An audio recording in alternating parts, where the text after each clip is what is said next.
Comenzamos en el día de hoy con una de las lecciones fundamentales de nuestro curso taller online sobre finanzas en la práctica, que es el flujo de caja. Es una de las herramientas fundamentales. Y ya le expliqué el por qué es una herramienta fundamental para las pequeñas empresas. La razón principalmente es que la gran mayoría de las empresas pequeñas, ya sea del país o del exterior, no tienen una estructura de funcionarios suficiente para poder llevar una buena contabilidad. Una buena contabilidad implica tener balances, tener estado de resultados y flujo de caja. Pero si no tenemos funcionarios suficientes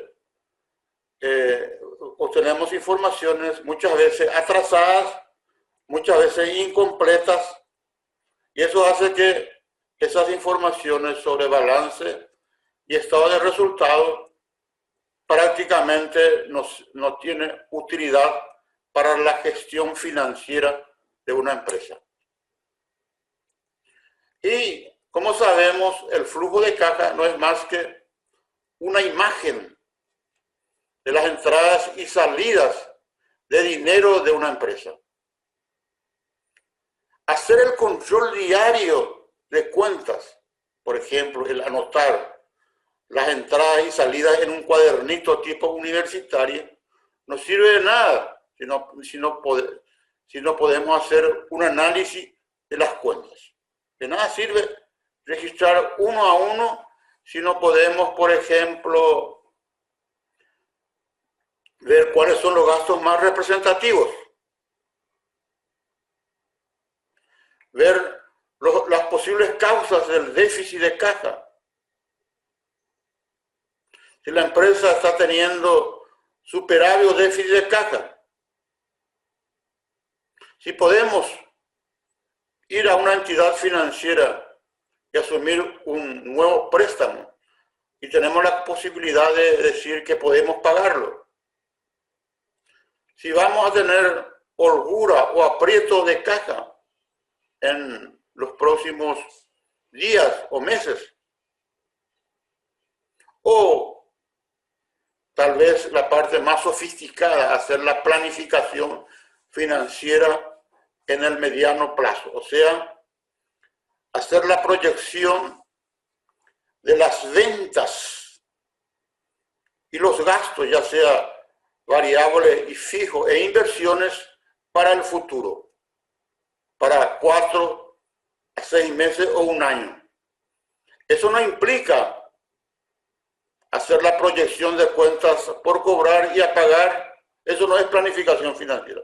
Es solamente prever lo que va a entrar y a pagar en el corto plazo. Consecuentemente, objetivos del flujo de caja vienen a ser, en primer lugar, visualizar la planificación financiera en el mediano plazo, o sea, las entradas y salidas en las diferentes categorías y cuentas del plan de cuentas. Verificar si la empresa va a tener holgura o aprieto de caja. Si vamos a poder cumplir con los compromisos con los bancos. Si vamos a tener superávit o déficit de caja. Ver las causas de ese déficit de caja. ¿Dónde está? Hay algunos gastos que son incomunes que podemos reducir su monto y de esa forma reducir el déficit. Bueno, y lo más importante, en base a esta información financiera tenemos que hacer el análisis financiero. O sea, solamente hacer registro de entradas y salidas de dinero no es solamente control financiero, pero de nada sirve para el análisis financiero. Lo más importante es hacer el registro de las entradas y salidas de dinero y en base a eso tomar decisiones en cuanto a los puntos mencionados acá. Bueno, para entenderlo mejor, ya que es mejor ir directo, para entenderlo mejor, esto es una, ¿cómo se dice? Una fotografía obtenida de nuestro software de flujo de caja. Aquí entonces, como mencionábamos, los 5 conceptos que manejamos, ¿verdad?, en el plan de cuenta y que debemos entenderlo muy bien, viene a ser, en primer lugar, están los ingresos de ventas. Esto puede ser ingresos por productos e ingresos por servicios, dependiendo del tipo de empresa en que estamos. Y aquí ven ustedes que 3.1 viene a ser la cuenta madre. Después viene directamente los gastos o costos variables.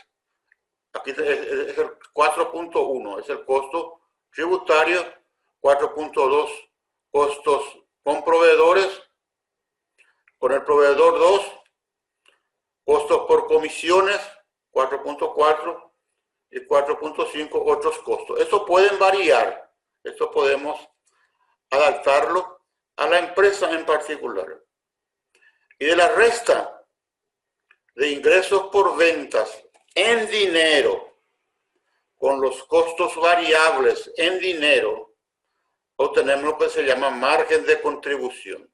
Esta margen de contribución, como mencionábamos ya anteriormente, es diferente del margen de contribución que se utiliza en la contabilidad, ya que aquí solamente estamos considerando dinero que entra y dinero que sale.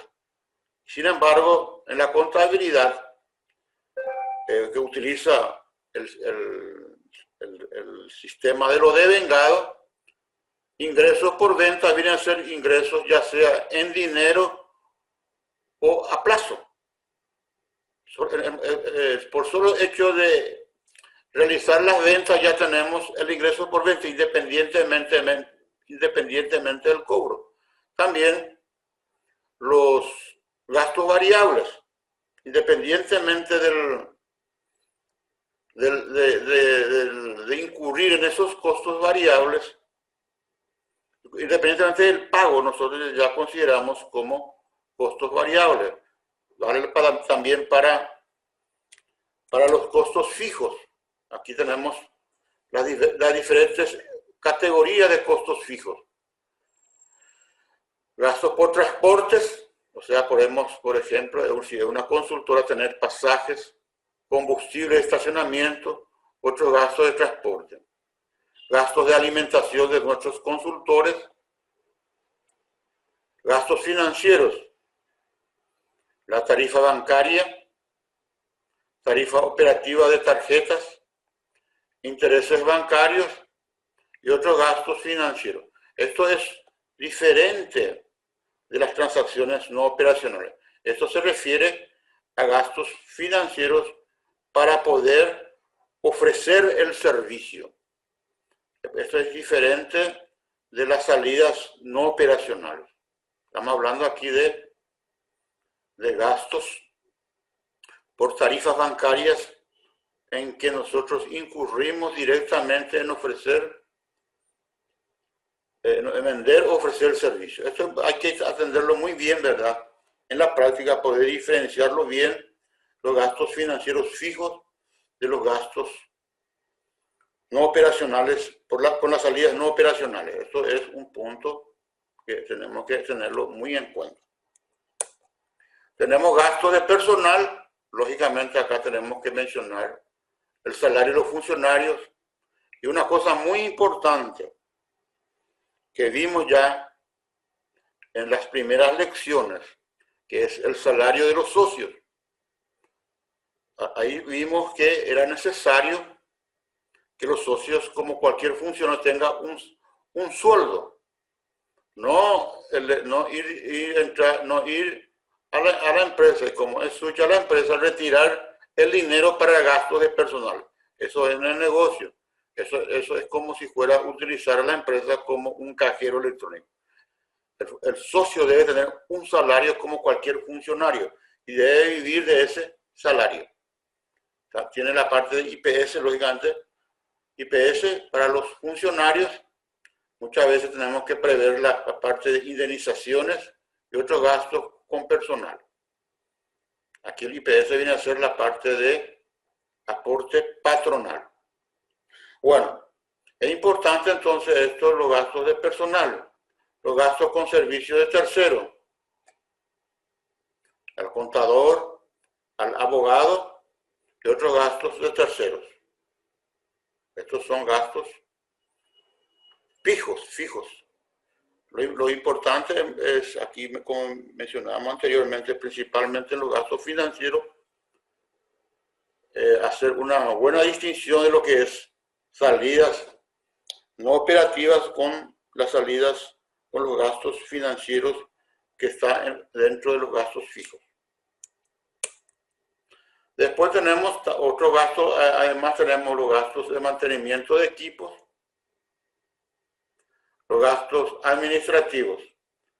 Si nosotros, como ven ustedes acá, del margen de contribución le restamos estos gastos fijos, vamos a tener un resultado que podemos llamar superávit o déficit de caja antes de inversiones. A los empresarios les gusta llamar esto como ganancia antes de inversiones, ganancia operacional antes de inversiones. Esta cuestión de superávit o déficit es muy académico, ¿verdad? Entonces aquí lo que vemos, tenemos que ver acá cuánto sobró de mi margen de contribuciones que utilicé para gastos fijos. ¿Cuánto sobró? El margen de contribución, como su nombre dice, se utiliza para cubrir los gastos fijos, o se contribuye a los gastos fijos, contribuye a las inversiones.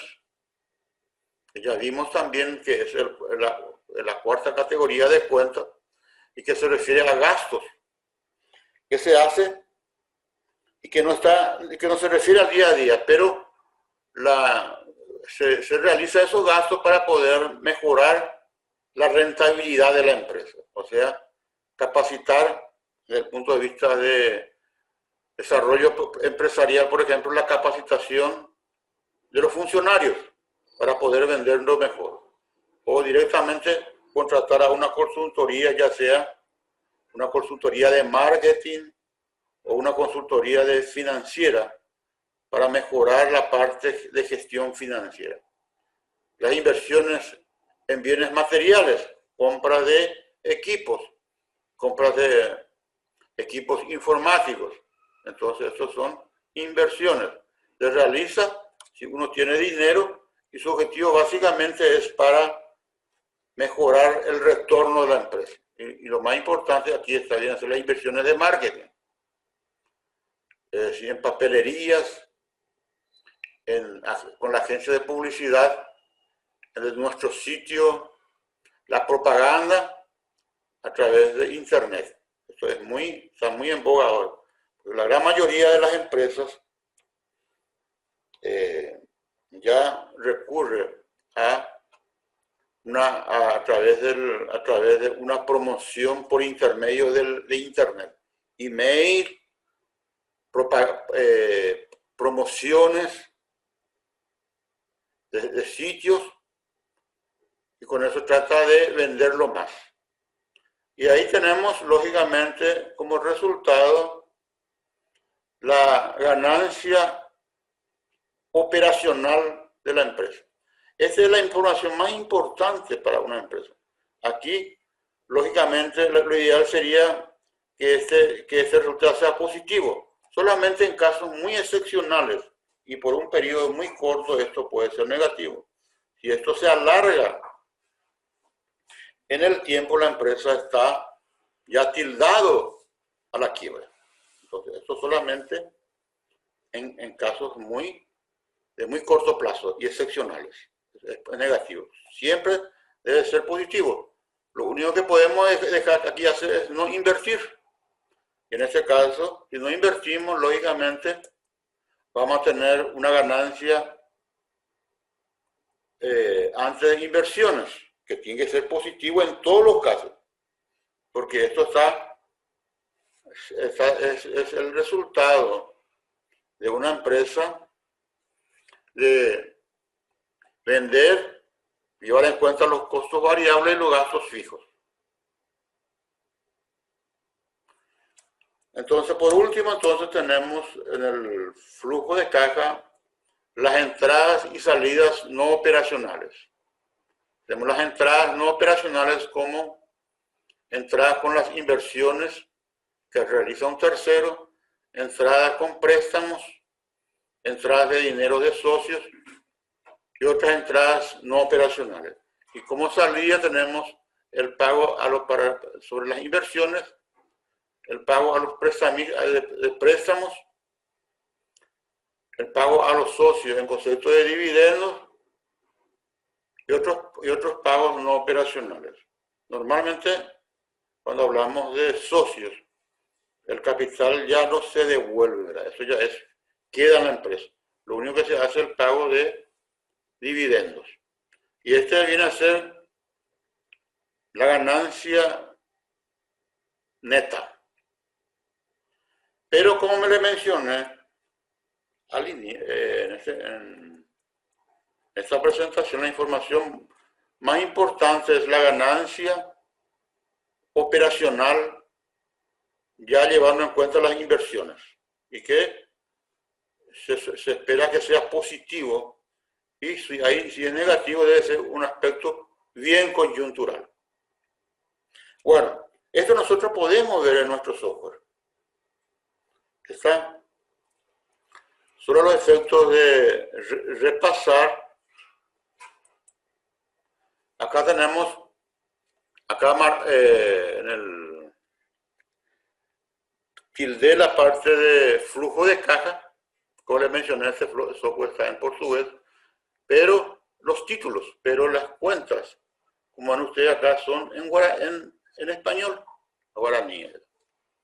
Entonces, solamente hay que aprender algunos nombres, ¿verdad? Receita, facturamento se refiere a los ingresos.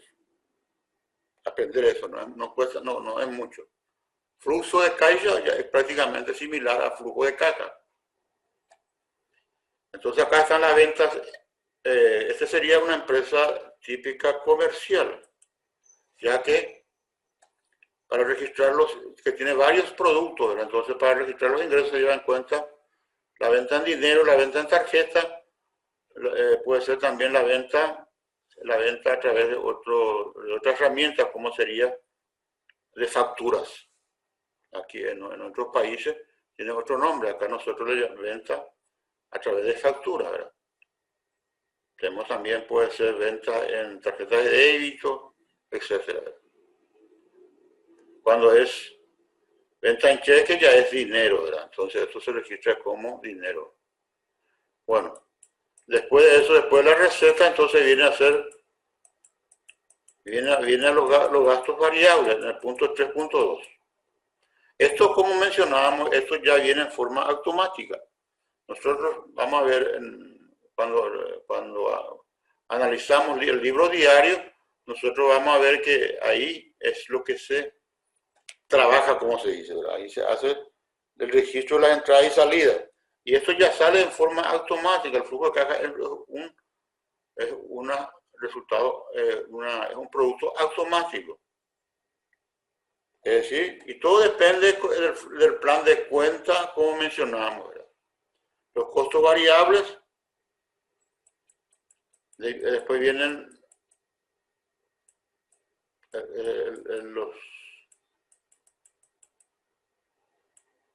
los gastos fijos. Aquí también hay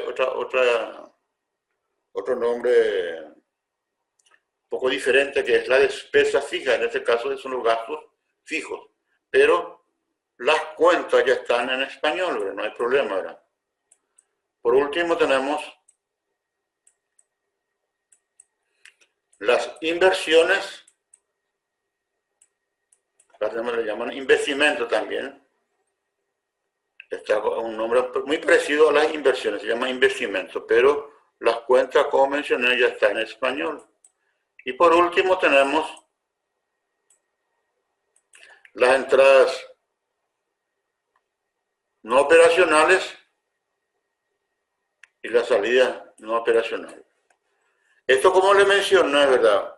Una vez que uno realiza el registro en el libro diario, esto es como sale automáticamente con un solo clic.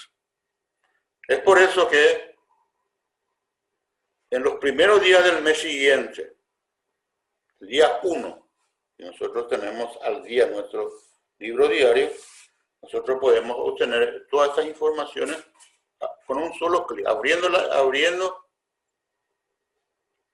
la cuenta, ¿verdad? Podemos tener el flujo de caja diario, podemos tener ya el planeamiento financiero, podemos tener el análisis del flujo de caja, podemos tener gráficos y el detalle de cuentas a pagar y a recibir. Y podemos hacer lo más importante, el análisis del flujo de caja.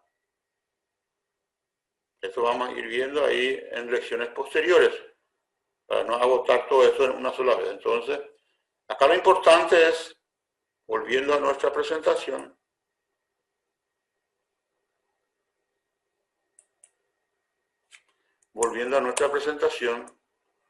y para ir terminando, entonces, este es lo que se llama estructura perfecta del flujo de caja.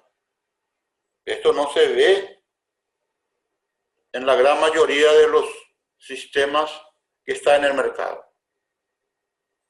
Tenemos la entrada, que en este caso el ingreso por venta, menos costos variables, que es en dinero también. En este caso no es la compra de la mercadería, sino el pago a los proveedores. Tenemos, que es igual, restando las entradas, los costos variables, tenemos el margen de contribución. O sea, contribución para la cobertura de gastos fijos e inversiones. Y aquí tenemos algunos resultados. El primer resultado es el margen de contribución. Esto, lógicamente, esto debe ser positivo. Si es negativo, nosotros ya estamos fracasando. ¿Qué implica si esto es negativo? A medida que vendemos, estamos perdiendo más. Entonces no puede ser esto. Esto tiene que ser positivo. El resultado operacional, después le restamos los gastos fijos, el resultado operacional, esto también tiene que ser positivo. Solamente en algunos casos, por un periodo muy corto, se puede mantener negativo y hacer las correcciones necesarias en los gastos fijos para transformarlo en positivo. Después vienen las inversiones, restando las inversiones. Esto, lógicamente, se llama resultado operacional neto. Esta es la información más importante. Todo esto, como ven ustedes, son movimientos operacionales. Y esto debe ser positivo, solamente en casos excepcionales negativos y en corto periodo de plazo. Y por último, tenemos las transacciones no operacionales. Como resultado final, el neto. Si nos encontramos una empresa muy endeudada, con problemas financieros, lógicamente, a pesar de tener un resultado operacional neto, ese resultado neto puede ser negativo, porque tiene muchas salidas de pago de préstamos, de intereses. Entonces, eso le puede llevar a un resultado neto negativo. La empresa, en sus operaciones, obtiene resultados positivos, pero como consecuencia de sus operaciones negativas, por el hecho de estar muy endeudado, eso se transforma en formación una empresa con resultados negativos. Esto es lo muy importante de esta estructura, ¿verdad? Porque rápidamente, con solo dar un clic, uno ya puede determinar si la empresa, dónde está el problema. El problema está en el margen de contribución, si es muy baja. O el problema está en el resultado operacional, va a implicar que tiene gastos fijos muy altos. o el problema está en el resultado operacional neto, o está en las inversiones. O directamente el problema está en las operaciones no operacionales, una empresa muy endeudada. Entonces podemos encontrarnos diferentes situaciones. Entonces es importante, le recalco de nuevo, ¿verdad?, de entender bien estos conceptos de ingresos por venta, gastos variables, gastos fijos, inversiones y actividades no operacionales. Entender bien los conceptos, ya que de eso depende una buena estructura del plan de cuenta y como consecuencia, como vemos acá, el flujo de caja también va a tener una buena estructura. Con esto entonces terminamos esta lección. Ya vieron ustedes un pantallazo al plan de cuenta. Y como le mencioné, ¿verdad?, como resumen final de esta presentación, el único trabajo que vamos a hacer, dos trabajos vamos a hacer nosotros. Primeramente, estructurar el plan de cuentas. Y ahí tenemos la gran ventaja de que la parte que no va a variar son los gastos fijos, inversiones y transacciones no operacionales. Esas son informaciones que se presentan en todas las empresas y prácticamente son similares. Solamente vamos a hacer ajustes. La parte donde más modificaciones vamos a introducir viene a ser en los ingresos por ventas y los gastos variables. Ahí vamos a introducir algunas más modificaciones, ¿verdad? Y ahí lo que vamos a trabajar más. Por eso es que este trabajo de ajustar el plan de cuenta no debe llevar más de 15 minutos o media hora, a más tardar. Pero, ¿qué implica eso? Que estamos manejando bien los conceptos, los 5 conceptos mencionados. Bueno, entonces vamos a ir viendo, haciendo otras presentaciones referentes a nuestro curso. Gracias, señores.